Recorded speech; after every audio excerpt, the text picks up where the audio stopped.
네. 비욘디 구독자 여러분 안녕하세요. 예. 간담 체크카 시리즈 오늘 벌써 세 번째 시간이 되겠습니다.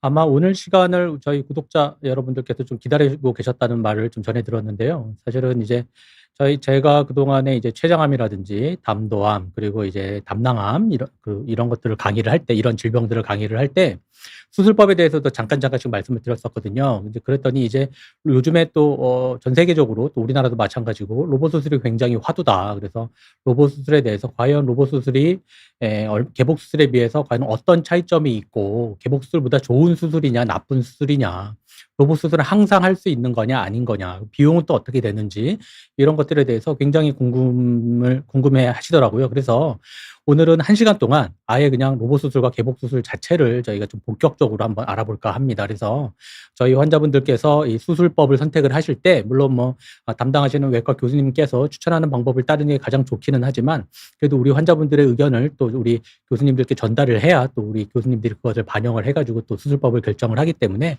그래서 이 로봇 수술과 개복 수술의 차이점에 대해서 오늘은 좀 자세하게 한번 알아보도록 하겠습니다. 그래서 제가 벌써 세 번째 시간이고요. 지난번에는 이제 췌장암 수술에 대해서 말씀드렸었고, 그리고 지난달에는 이제 담도암, 담낭암에 대한 수술 시기와 예후. 그래서 오늘은 이 췌장암, 담도암, 담낭암에 대해서 개복 수술하는 경우도 있고 로봇 수술하는 경우도 있는데 과연 어떤 차이점이 있고 어떻게 선택을 해야 되는지에 대해서 오늘 한번 본격적으로 말씀을 드려보도록 하겠습니다.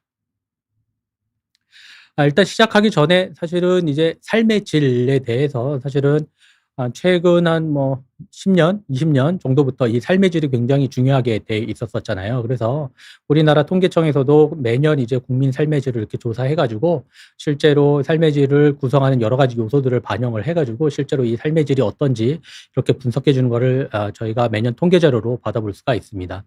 왜냐하면 이제 이 삶의 질이라는 것이 굉장히 중요하게 됐기 때문에 저희 외과 의사들에게도 이 삶의 질이 굉장히 중요한 지표가 최근 한 5 년, 10 년, 15년 이 정도의 이 삶의 질이 굉장한 지표로 들어왔거든요. 암 수술을 대하는 저 같은 이제 외과 의사의 목표는 사실은 과거에는 근치적 수술이라고 그래 가지고 최대한 많이 절제해내는 것이 저희 외과 의사들의 목표였습니다. 무슨 말인가 하면 어떤 암이 어떤 장기에 생겼을 때 그 부분만 이렇게 살짝 드러내면 이 주변에서 재발하는 경우가 사실 굉장히 많거든요. 그래서 여기에 암 종양이 있다 그러면 충분한 안전거리를 두고 광범위하게 절제하는 것이 재발률을 낮출 수 있는 가장 기본적인 목표가 되겠습니다. 그래서 과거에는 최대한 많이 절제하고 많이 절제하면 환자분들이 힘들어지시잖아요. 그래서 그것들을 힘들어지지 않게 잘 관리하고 이게 그래서 목표였었어요. 그래서 이 근치적 수술의 초기 목표는 이제 초기 수술 직후에 굉장히 광범위하게 드러내기 때문에 수술의 합병증을 관리를 하고 크게 드러냈기 때문에 생명이 연장이 되지 않겠냐 하는 것이 과거의 목표였습니다. 여기에는 뭐 삶의 질 같은 거는 들어와 있지는 않았죠. 그래서 아주 옛날 말이긴 한데 벌써 20년 이상 된 말인데 빅인시전 빅서전이란 말이 있었어요. 그러니까 크게 째서 아주 깔끔하게 완벽하게 광범위하게 수술을 해야 아주 위대한 외과 의사다. 이런 서양 격언이 있을 정도로 그랬었거든요. 그래서 다시 한번 말씀드리면 최대한 근치적으로 아주 많이 드러내고 남은 부분을 이렇게 잘 조합해 가지고 우리 몸의 역할을 대신하게끔 해서 많이 드러냈기 때문에 합병증은 필연적으로 발생할 수밖에 없지만 이것들을 잘 관리해서 우리 환자분들께서 잘 회복하실 수 있도록 하는 것이 과연 주된 관심사가 됐었죠. 그래서 종양을 최대한 광범위하게 제거를 하고 초기에 합병증과 사망률만 극복을 하면 최대한 많이 드러냈기 때문에 생명 현장의 효과는 얻을 수 있을 것이라는 가정을 했었죠. 그래서 이게 과거의 목표였는데 이게 말만 들어도 광범위하게 드러냈기 때문에 사실은 초기에 합병증을 극복한다고 하더라도 그 후기에 후유증들이 굉장히 어마어마했었어요. 수술하고 2 년, 3년 지냈는데도 우리 환자분들께서 원래 수술 전처럼의 체력도 회복도 못 하시고 너무 힘들어서 항암 치료도 못 하시고 그렇게 되는 굉장한 여러 가지 문제점이 있었거든요. 하지만 이제 기술이 발전하고 있죠. 이게 제가 이렇게 잘하는 게임은 아닌데요. 슈퍼마리오라는 게임이 있죠. 그래서 이게 아마 95년도 이전에 아마 출시됐던 것 같고 게임도 이렇게 시간이 지나면 그래픽도 이렇게 발전하고 지금 보게 되면 지금은 이렇게 3D로 이렇게 아주 게임이 이렇게 잘 발전하고 있는 것 같은데 마침 저희 수술도 마찬가지입니다. 1995년, 2000년 초반대까지는 이제 개복 수술, 뭐 그때는 복강경 수술은 굉장히 제한적으로 아주 간단하고 쉬운 수술 외에는 대부분의 개복 수술이 표준적인 수술이었죠. 하지만 이제 2000년 정도에 들어와서 복강경 수술이 보급되기 시작했습니다.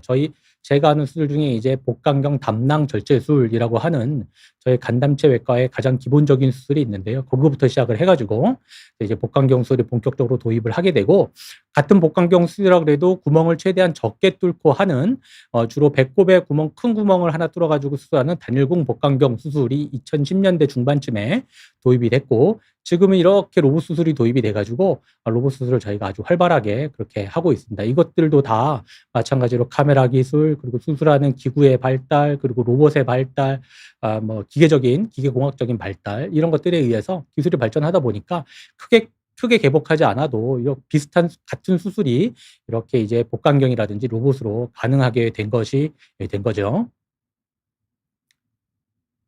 네, 그래서 이런 기술의 발달에 힘입어서 암 수술을 대하는 이제 외과 의사의 목표가 현재는 이제 바뀌었습니다. 이제 앞서 말씀드린 대로 근치적 수술은 기본이죠. 최대한 열심히 깨끗하게 암종을 제거해야 되는 근치적 수술뿐만 아니라 이제는 환자의 삶의 질을 위해서 침습적이 뭐냐면 크게 개복해서 하는 수술을 이제 침습적인 수술이라고 부르고, 비침습적인 수술은 크게 개복하지 않는 수술. 뒤에서 다시 한번 말씀드리겠습니다. 그런 수술이 되거든요. 그래서 복강경이라든지 로봇 수술이라든지 이런 복강경 수술, 이런 로봇 수술, 이런 것들이 이제 비침습 수술이 되겠습니다. 이러한 비침습적인 수술은 크게 개복하지 않으니까 수술의 합병증도 좀 잘 관리할 수가 있겠고, 그리고 이제 통증이 감소하게 되기 때문에 저온기압도 당연히 감축이 되고, 크게 개복하지 않으니까 흉터도 좀 적게 되는 거죠. 그래서 미용적인 효과도 우수하게 되고, 크게 째지 않으니까 수술의 통증도 감소되고, 이런 것들이 필연적으로 빠른 일상생활로의 복귀를 불러일으킬 수가 있어서 개복 수술에 비하면 이러한 장점이 있게 되는 겁니다. 이제 비침습적인 수술, 복강경과 로봇 수술에 대해서는. 또한 후기 목표로는 생명 연장 효과는 똑같이 있어야 돼요. 그러니까 개복 수술로 할 수 있는 만큼 복강경이나 로봇도 딱 그만큼 수술을 해드려야 암도 깨끗하게 제거가 되기 때문에 이 생명 연장의 효과는 개복 수술보다 우월할 수는 없고 개복 수술만큼 그만큼 가져와야 되겠고, 또한 이러한 초기 목표에 따라서 삶의 질도 향상을 할 수가 있기 때문에 이 삶의 질이 이제 저희 외과 의사의 목표로 들어왔기 때문에 우리가 이제 비침습적인 수술을 저 같은 간담체외과 의사들뿐만 아니라 뭐 위암을 수술하시는 교수님들, 뭐 대장암을 수술하는 교수님들, 요즘에는 심지어 뭐 유방암도 뭐 이제 로봇으로 많이 하더라고요. 그래서 그런 것들이 다 이제 로봇 수술에 저희 가져올 수 있는 효과라고 볼 수가 있겠습니다. 그래서 우리 구독자분들의 이해를 위해서 다시 한번 용어를 정리해드리면, 미세 침습 수술이라고 저희가 부르고요. 미세 침습 수술 영어로는 이제 미니멀리 인베이시브 서저리 이렇게 부르게 돼서 약자로는 MIS라고 부르는데요. 그래서 최소한 침습적인 수술이 되겠고, 그래서 크게 개복하는 것이 아니라 외과 의사가 한 개 이상의 구멍, 영어로 저희 포트라고 하거든요. 그것을 사용해서 구멍을 뚫고 이렇게 트로카라는 기구를 집어넣고, 이게 그러니까 이제 젓가락 통 같은 게 되겠죠. 그래서 이 통 사이로 젓가락 같은 기구를 집어넣어 가지고 이렇게 수술하는 것을 이제 복강경 수술, 여기다가 로봇팔을 부착해서 수술하는 것을 로봇 수술 이렇게 부르고 있어서, 근본적으로는 복강경 수술과 로봇 수술은 환자분 입장에서는 똑같습니다. 이렇게 구멍을 뚫고 트로카를 집어넣어서 제가 직접 기구를 조작해서 하는 것이 이제 복강경 수술이 되겠고요. 제가 직접 하는 것이 아니고 여기다가 로봇팔을 연결한 다음에 그 로봇팔을 제가 별도의 장소에서 콘솔 박스라고 부르거든요. 이제 거기서 제가 마치 게임하듯이 이렇게 조정을 해가지고 그 로봇팔을 움직여서 하는 것을 로봇 수술이라고 하기 때문에 환자분 입장에서는 로봇 수술이든 복강경 수술이든 최종 결과는 아마 똑같다고 보시면 됩니다. 앞서 말씀드린 바와 같이 이 미세 침습 수술, 복강경 수술과 로봇 수술은 작은 절개 부위가 가장 큰 장점이 되겠죠. 그래서 이것들이 굉장히 나베 효과를 불러일으킵니다. 크게 째지 않으니까 통증이 줄어들게 되고, 회복 및 재원 기간도 단축이 되게 되고, 일상생활로의 빠른 복귀가 가능하게 되겠죠. 그래서 둘 중에 둘 다 가능하다 그러면, 같은 값이면 미세 침습 수술이 개복 수술보다는 좋다 이렇게 말씀드릴 수가 있습니다. 근데 중요한 것은 제가 같은 값이면, 뭐 이왕이면 다홍치마라는 말도 있듯이 같은 조건이라면 이제 미세 침습 수술이 개복 수술보다 좋은 거는 분명한 사실이지만 적응증이 좀 달라요. 그러니까 뭐 개복 수술은 나쁜 수술, 뭐 로봇 수술은 좋은 수술 이렇게 생각하시면 절대 안 되고요. 미세침 수술로 접근하기 굉장히 어려운 환자분들이 계세요. 그건 뒤에서 다시 한번 말씀드릴 때 그런 경우에는 환자분의 안전을 위해서 애초부터 개복 수술을 하는 것이 환자분의 안전에 특히 좋습니다. 특히 이제 제가 하는 이제 아직 췌장 담도암 부분에서는 뭐 위암, 대장암은 이 미세침 수술이 지금 개복 수술보다 훨씬 더 많이 하거든요. 하지만 저희는 아직까지 그렇지는 않습니다. 저희도 이제 미세침 수술이 췌장암, 담도암에서도 굉장히 많이 올라오기는 했으나 아직까지는 개복 수술이 더 많다 이렇게 볼 수가 있겠습니다. 뒤에서 다시 한번 이제 예를 들어 가지고 말씀드려 보도록 하겠습니다.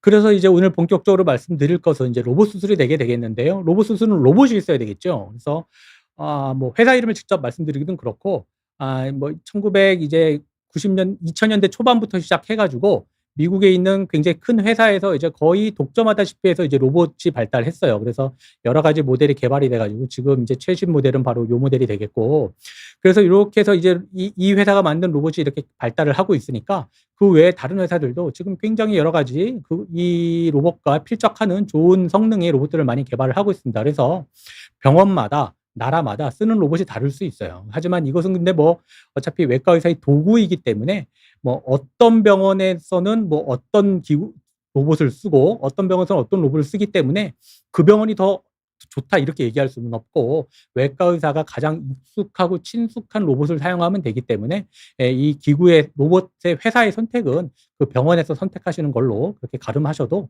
큰 문제는 없을 걸로 생각이 됩니다. 정리해서 말씀드리면 로봇은 최근 들어서 굉장히 여러 가지 업데이트가 많이 되어 있고, 예전에는 한 회사가 독점을 했었는데 요즘에는 여러 회사들이 로봇을 출시하고 있어서 굉장히 로봇 기구 자체도 굉장히 경쟁 사회에 접어들었다 이렇게 이해하시면 될 것 같습니다.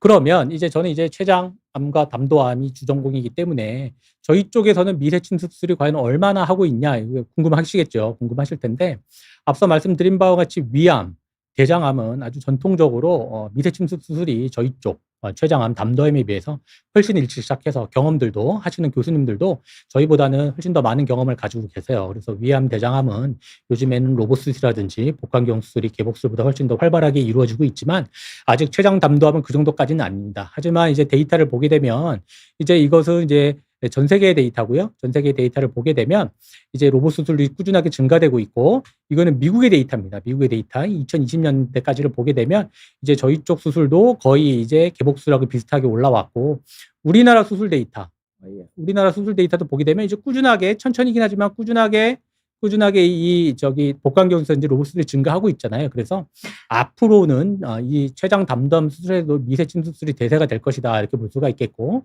그리고 아까 로봇 하는 회사 중에 하나인 인투이티브라는 회사에서 통계를 냈는데 저희가 2010년대 중반에 비해서는 지금 현재 재작년 데이터를 보게 되면 거의 7배 성장을 해서 저희 췌장 담도암에서도 이 미세침 수술이 굉장히 활발하게 이루어지고 있다고 돼 있고, 이게 지금 이제 로봇 수술하는 장면인데 기구들이 이렇게 아주 활발하게 자유롭게 움직일 수가 있고, 또 굉장히 저희가 수술할 때 쓰는 에너지 도구 이런 것들도 많이 발달을 하게 되고, 그리고 화면도 사실 일반 복강경 수술은 이제 사람이 직접 카메라를 잡다 보니까 이게 떨림이 있거든요. 이제 그런 것도 로봇이 그걸 다 떨림을 보정해서 잡아주기 때문에 그런 떨림도 없고, 카메라를 또 제가 직접 조정을 하면서 하기 때문에 로봇 수술이 훨씬 더 안정적으로 저희가 수술을 진행할 수가 있어서 췌장 담도암 수술에서도 미세침 수술이 지금은 아주 활발하게 보급이 되고 있다 이렇게 이해하시면 될 것 같습니다. 자, 그렇게 되면 이제 로봇 수술에 대해서 설명을 해드렸고요. 그러면은 가능하면 다 로봇 수술을 하면 되느냐? 이제 사실은 이제 저희가 이제 인생 사는 것이 그렇게 다 쉽지 않듯이 수술 방법도 그렇게 쉽게 한 가지만으로 결정할 수는 없거든요. 그래서 저희 외과 의사들이 우리 환자분, 보호자분하고 상의해서 수술 방법을 저희가 외래라든지 입원해서 어떻게 수술할 것인지를 저희가 아주 심도 있는 논의를 통해 가지고 결정을 하게 되는데요.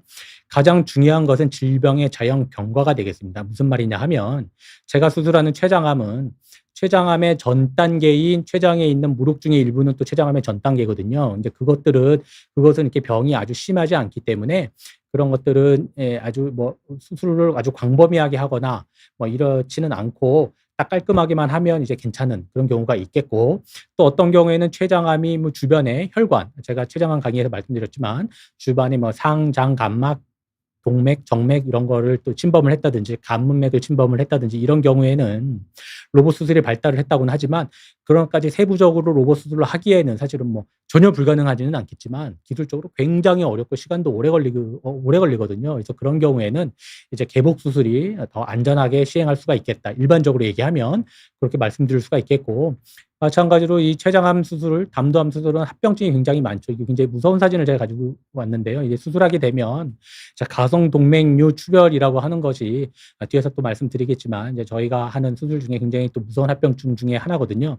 이런 합병증이 과연 로봇 수술이 안전할 것인지 개복 수술이 안전할 것인지 그렇게 또 따져봐야 되고 또 사회 경제적인 요소 또한 저희가 또 무시할 수가 없거든요. 그 무슨 말이냐면 이제 개복 수술을 하는 경우에는 저 같은 경우에는 이제 같은 예를 들어서 췌장암 수술을 한다 그러면 이제 시간을 대략적으로 뭐 환자분마다 그리고 혈관을 자르고 이어붙이는지 아니면 뭐 여러 가지 경우에 따라 다르지만 뭐 빨리 끝나면 3시간, 늦게 끝나면 5시간 이 정도 저희가 보통 잡는데 로봇 수술은 빨리 끝나도 한 5시간, 늦게 끝나면 한참 더 뭐 7시간 뭐 이렇게 걸리는 경우도 있거든요. 그렇기 때문에 연세가 아주 많이 드시거나 그리고 이제 폐가 안 좋으신 거나 하신 어르신들은 저희가 전신 마취 시간을 그렇게 길게 할 수가 없어요. 그러면 오히려 그 환자분한테 해가 될 수가 있기 때문에 그런 경우에는 이제 로봇 수술보다는 이제 개복 수술을 추천해 드리는 경우가 저희가 좀 있고 마찬가지로 또 이 로봇 수술이 아직까지 우리나라가 이제 뭐 선진국이 많이 돼가고 있기는 하지만 아직도 의료 비용이 뭐 다른 나라에 비해서는 우리 이 국민 건강보험이 아주 잘 도와줍니다. 그래서 사실은 이제 암 환자가 되게 되면 이제 총 진료비의 5%만 하게 해주는 그런 제도가 지금 산정 특례라고 시행이 되고 있잖아요. 그래서 그런 것들이 도움을 받을 수가 있는데 이 로봇 수술은 거기에 해당되지는 않아요. 로봇 수술은 이제 비보험으로 되어 있어서 병원마다 그리고 센터마다 그리고 수술마다 수술료가 좀 천차만별이고 그리고 저희가 이 로봇을 아주 비싼 로봇을 이용을 하기 때문에 이 로봇 자체의 뭐 리스라든지 아니면 로봇 자체의 뭐 재료비라든지 이런 것들이 굉장히 비싸거든요. 그래서 필연적으로 이 로봇 수술 비용은 굉장히 높을 수밖에 없어요. 뭐 제가 수술한 췌장암 같은 경우에는 뭐 굉장히 높게 책정이 돼 있어가지고 사실은 이제 경제적인 부담이 좀 되는 경우도 있죠. 뭐 그래서 뭐 우리나라 뭐 사보험에 뭐 우리나라 뭐 저기 암보험이라든지 사보험에 가입하신 분들은 그래도 크게 부담 없이 수술을 하시는데 그런 게 이런 게 보험에 가입해 있지 않으신 분들은 사실은 이 비용적인 문제도 사실은 골치다 이렇게 생각을 할 수가 있겠습니다. 그래서 이런 것까지 다 고려해서 종합적으로 결정을 해야지 뭐 로봇 수술이 지금 뭐 기술이 발달해서 로봇 수술이 최고 뭐 개복 수술은 뭐 이제는 안 하는 수술 이런 거는 절대로 아니고요. 제가 하는 췌장 담도암 부분에서는 아직까지도 표준 수술은 개복 수술이 표준인데 비슷한 경우에 로봇으로 수술해도 로봇이나 복강경으로 수술해도 개복 수술하고 비슷한 효과를 불러일으킬 수 있을 만한 조건 그 조건은 사실은 외과 의사마다 그리고 병원마다 그리고 이제 개인의 경험마다 좀 차이가 있거든요. 그래서 그런 거를 비교해 봤을 때 우리 환자분은 이제 로봇 수술을 안전하게 시행 가능하겠다라고 판단이 되면 그런 경우에는 이제 주저없이 로봇 수술을 선택하시는 것이 아마 바람직하지 않나 그렇게 생각이 됩니다. 그렇게 되고 그리고 지금 이제 2026년이잖아요. 그래서 수술 방법이라고 하는 것은 사실은 제가 똑같은 로봇 수술을 강의를 할 때도 작년에 말씀드렸던 내용하고 재작년에 말씀드렸던 내용하고 올해하고는 또 달라요. 아시다시피 이제 AI 같은 것들도 굉장히 빨리 발달을 하잖아요. 마찬가지로 수술법도 요즘엔 또 거의 뭐 산업혁명이 새로 일어난 것처럼 굉장히 기술이 빨리 발달되기 때문에 올해 말씀드렸던 것들을 제가 이런 경우에는 좀 로봇 수술이 힘들지 않겠나, 개복 수술을 전통적으로 하기 때문에 개복 수술을 하는 게 좋지 않겠나라고 말씀을 드려도 내년이나 후년이면 이미 그것이 극복이 됐을지도 모릅니다. 하여간에 2026년 지금 6월 달에 일단 저 개인적인 경험을 기준으로 하면 개복 수술과 로봇 수술을 비교했을 때 이왕 같이 할 거라면 로봇 수술이 선택이 가능한 경우라면 이제 로봇 수술 주저없이 선택하는 경우가 좋은데 아무래도 로봇 수술보다는 저희가 늘상 해왔던 전통적인 개복 수술이 선호되는 사항은 병이 좀 심한 경우에 예를 들어서 췌장암 같은 경우에는 임파선 전이도 심하고 아니면 혈관 침범이 있다든지 이런 경우에는 아직까지도 뭐 로봇 수술이 전혀 불가능하다고 말씀드리지는 않겠지만 아무래도 위암 수술을 먼저 받았다든지 아니면 뭐 간암이 있어가지고 간 절제술을 받았다든지 그래서 저희가 췌장암 수술하고 담도암 수술은 그 부위에 이미 수술을 한번 받으셔가지고 유착이 심할 걸로 예상이 되면 그런 경우에는 로봇으로 한다고 하더라도 로봇 하다가 개복해야 되는 경우가 있거든요. 그래서 그런 경우에는 애초에 그냥 개복하는 게 좋지 않겠나.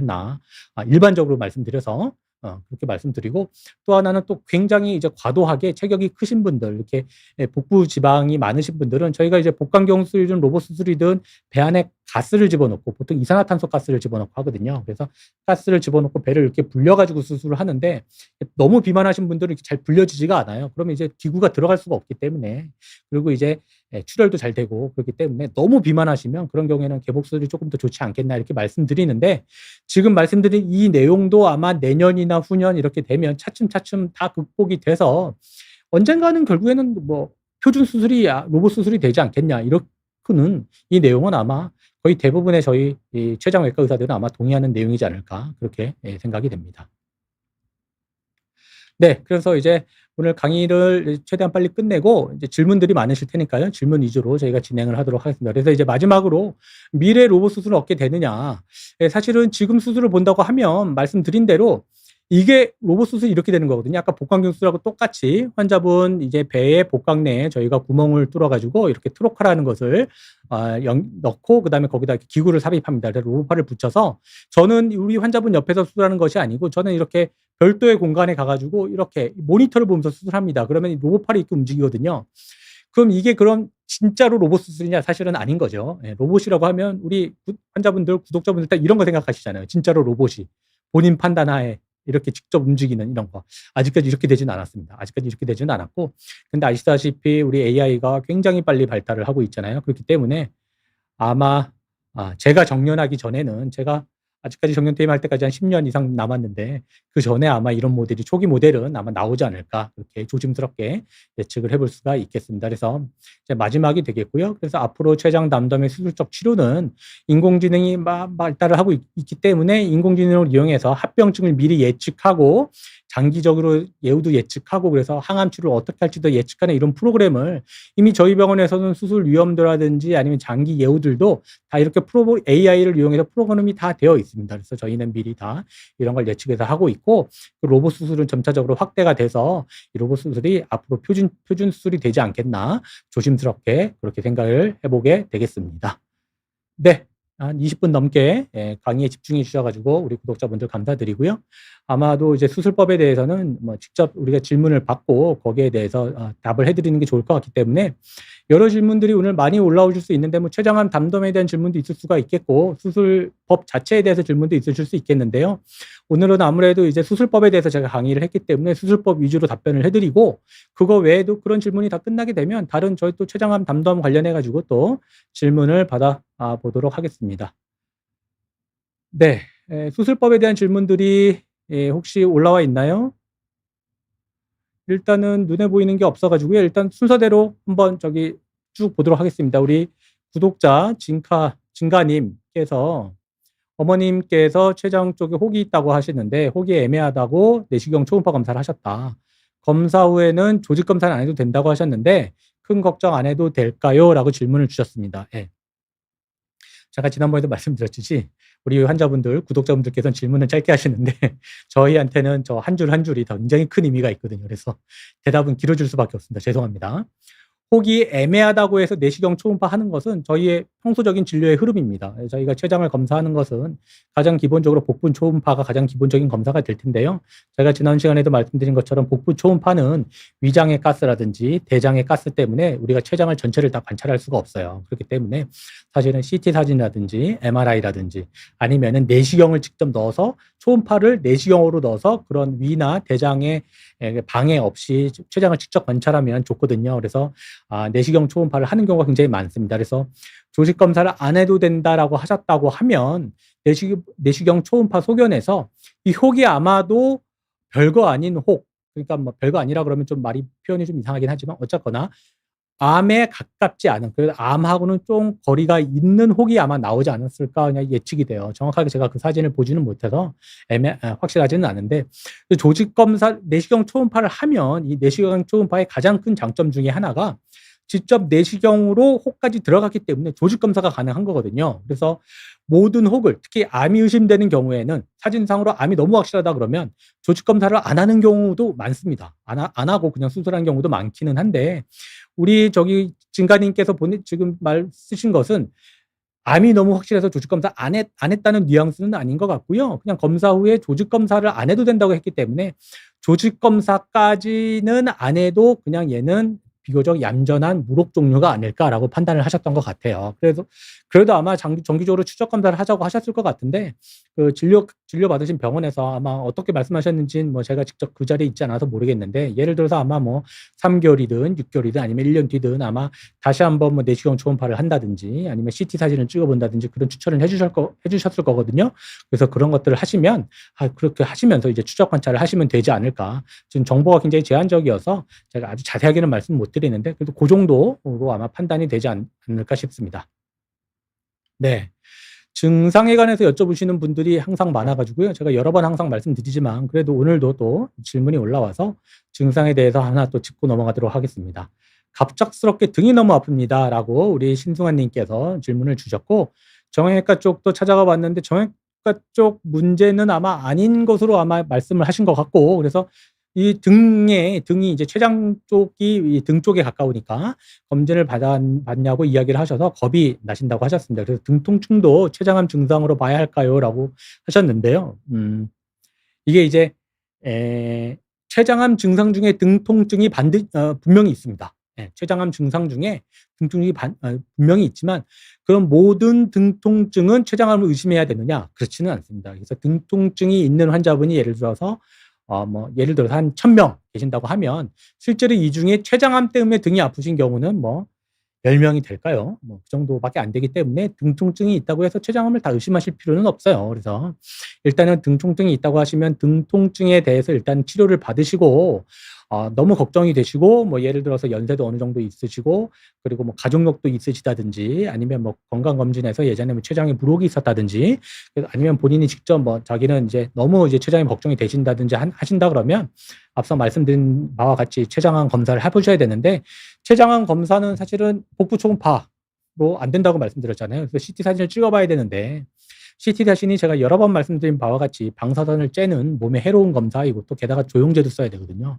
이 조영제가 또 신장에 해로워요. 그렇기 때문에 이러한 것들을 그 방사선을 쬐는 문제 그리고 이제 조영제를 사용하는 문제 이런 거를 내가 감당을 할 만큼 걱정이 되신다라고 하시면 CT 사진 한번 찍어보는 것도 나쁘진 않다. 이렇게 저희가 보겠습니다.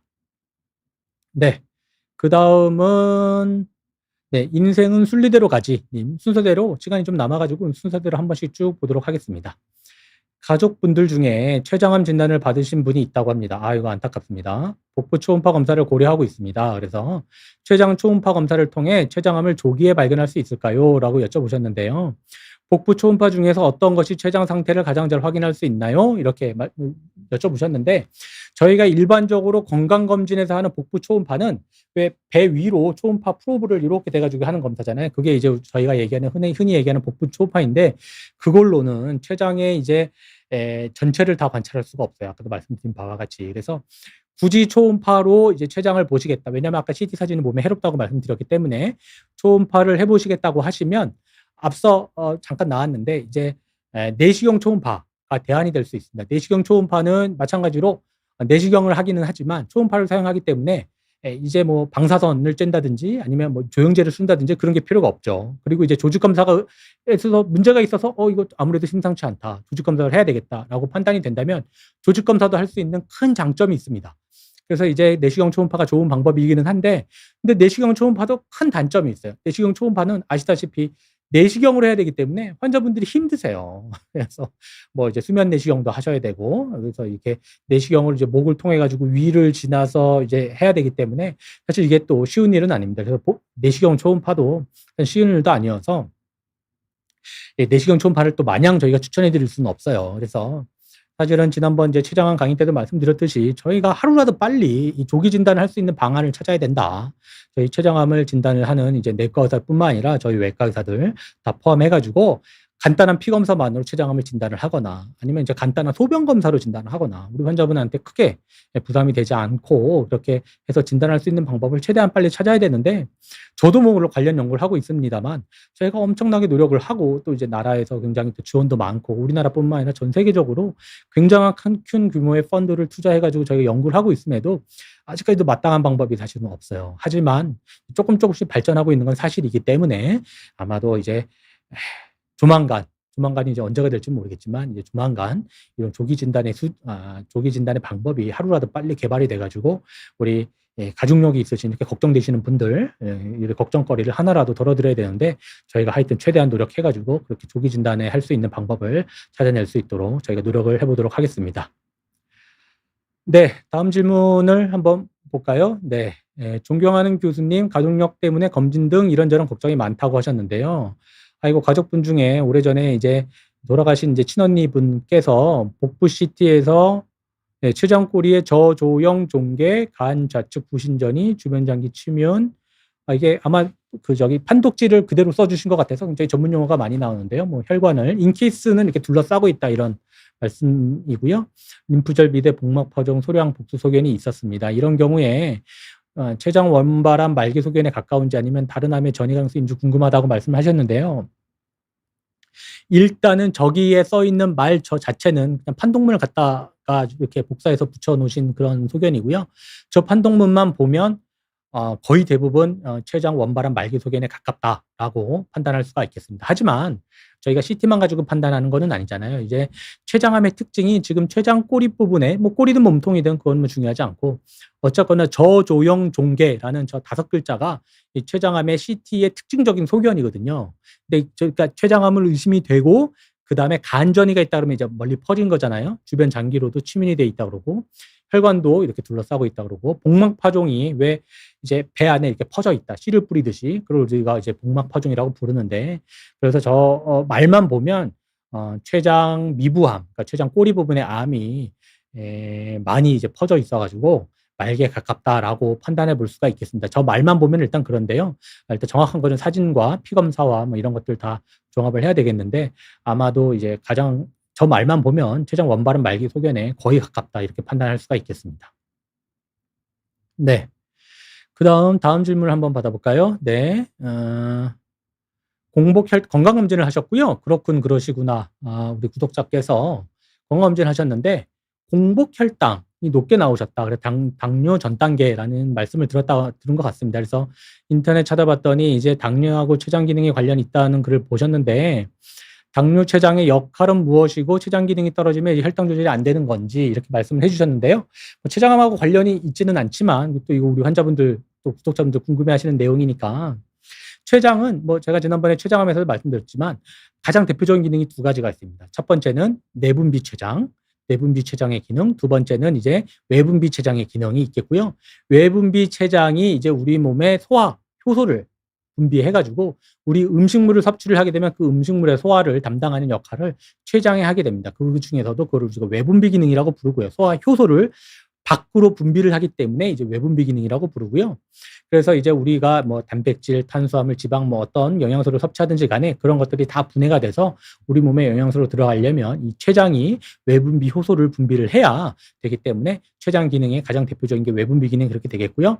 나머지 2번째 대표적인 기능이 내분비 기능입니다. 이 내분비 기능이 그 여러 가지 호르몬을 또 분비를 하는데 그 중에 가장 대표적인 호르몬이 요즘 우리 구독자분들 뭐 인터넷이나 이런 데 아주 잘 나와 있으니까 바로 인슐린이 되는 거죠. 그래서 이제 당뇨가 바로 이 당뇨, 인슐린 이런 것들이 췌장의 내분비 기능에 관련이 있게 되겠고요. 그래서 췌장암이 생기게 되면 암 생긴 부분에 췌장의 기능이 없어지고 또 주변 췌장 기능이 떨어지기 때문에 췌장암에 걸리신 분들이 당뇨로 발견되는 경우도 꽤 많아요. 그래서 그렇다고 뭐 모든 당뇨 걸리는 분들이 다 췌장암 검사를 해야 되느냐 그런 거는 아니지만 췌장암에 걸리신 분들 중에 나 갑자기 없었던 당이 생겼네 이상하다 당치를 했는데 잘 조절이 안 돼요. 그래서 그러면 췌장암인가 그래서 혹시 검사를 해봤더니 췌장암이 나온 경우들이 꽤 있거든요. 그렇기 때문에 췌장암과 당뇨 이런 것들이 관련이 있을 수는 있습니다. 그래서 췌장 기능이 떨어지면 당연히 이제 내분비 기능도 같이 떨어질 테니까 혈당 조절이 잘 안 되는 건지 혈당 조절이 당연히 잘 안 되게 되겠고요. 연세가 드시고 그리고 원래 가족력이 있다든지 그리고 뭐 췌장 수술을 받았다든지 여러 가지 이유로 췌장의 기능이 떨어지게 되면 당뇨는 필연적으로 올 수밖에 없다. 이렇게 이해하시면 될 것 같습니다. 네. 아이고 이제 수술에 관련해 가지고 우리 김갱희 구독자님께서 또 질문을 해 주셔 가지고요. 답변을 한번 드려보도록 하겠습니다. 어머님께서 다음 주에 췌장암 1기 수술을 앞두고 계십니다. 이렇게 말씀을 해 주셨고요.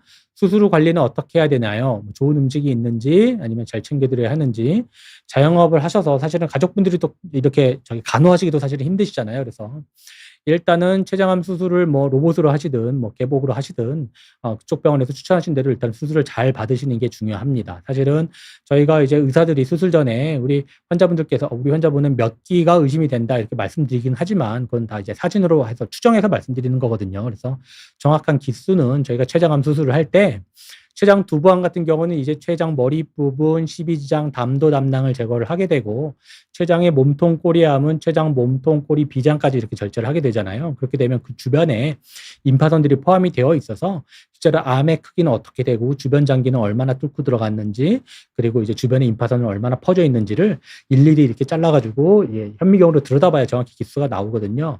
그래서 어쨌거나 수술이 가능하다고 봤기 때문에 아마 초기라고 생각하시는 것 같고 그래서 다음 주 수술을 잘 받으셔야 되고요.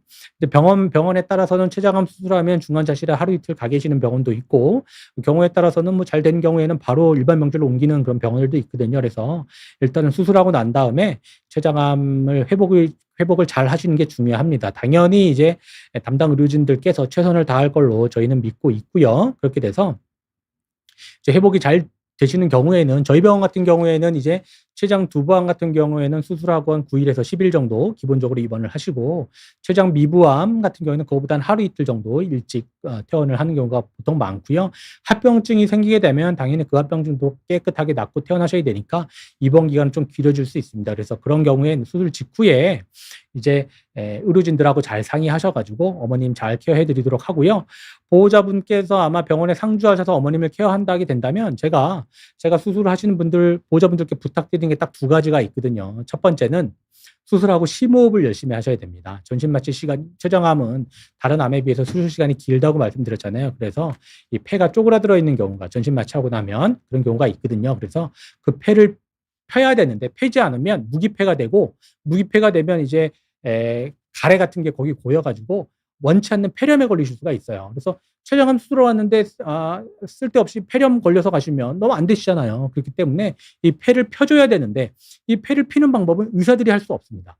환자분께서 직접 하시는 수밖에 없어요. 이렇게 숨을 크게 이렇게 들어 마셔가지고 폐를 이렇게 가슴을 확장을 해야 폐가 펴지잖아요. 그래서 저희 병원 같은 경우는 뭐 대부분의 병원 마찬가지겠지만 흡입기를 저희가 다 드리거든요. 그래서 흡입기를 통해 가지고 폐를 이렇게 펴지는 그런 거를 잘 열심히 시키셔야 된다. 그게 첫 번째고 두 번째는 수술하고 중환자실에 계셨다가 올라오시든 아니면 바로 병실로 올라오시든 하루 이틀 지나서 어느 정도 안정이 취하게 되면 우리가 수술하고 우리 환자분들이 이제 수술했기 때문에 통증이 있고 한 거를 잘 알고 있어요. 잘 알고 있지만 그럼에도 불구하고 아프다고 그냥 누워만 계시면 오히려 회복에 이제 더뎌집니다. 회복이 더뎌지고 어머니께서 이제 큰 수술을 하셔가지고 힘들어하시는데 이제 아주 이제 안타까운 마음에 이렇게 막 자꾸 눕고 편하게 쉬게 해드리고 싶은 마음은 우리 보호자분 그런 아주 좋은 마음은 잘 알겠으나 그런 것도 오히려 더 어머니한테 해롭게 될 수가 있어요. 그래서 어머님 힘드시더라도 우리 이제 아드님이든 따님이든 어머니 팔짱 딱 끼고 복도를 열심히 걸으셔가지고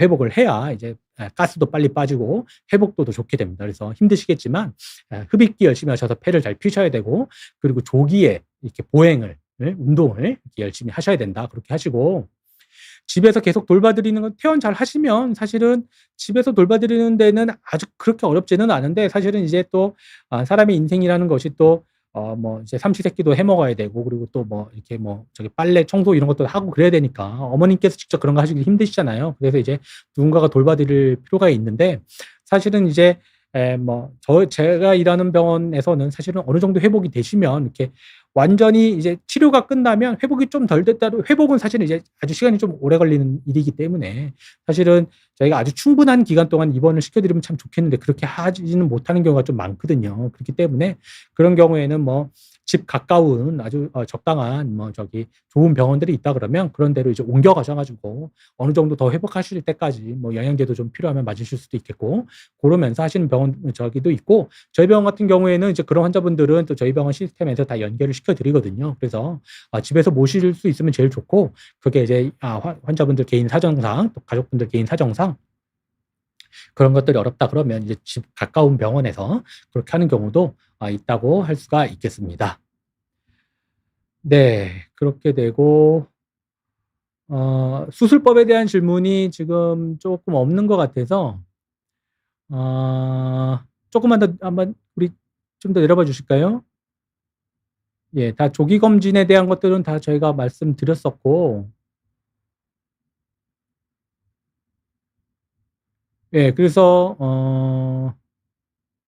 예, 예, 이제 뭐 유전에 대해서 질문하신 분이 있네요. 이제 리얼트루 9366이라는 우리 구독자님께서 30대 후반 남성이시고 가족력이 있으시다. 가족 중에 췌장암 진단을 받으신 분이 계셔서 유전적인 영향을 받을까 걱정이다. 이렇게 말씀을 주셨는데요.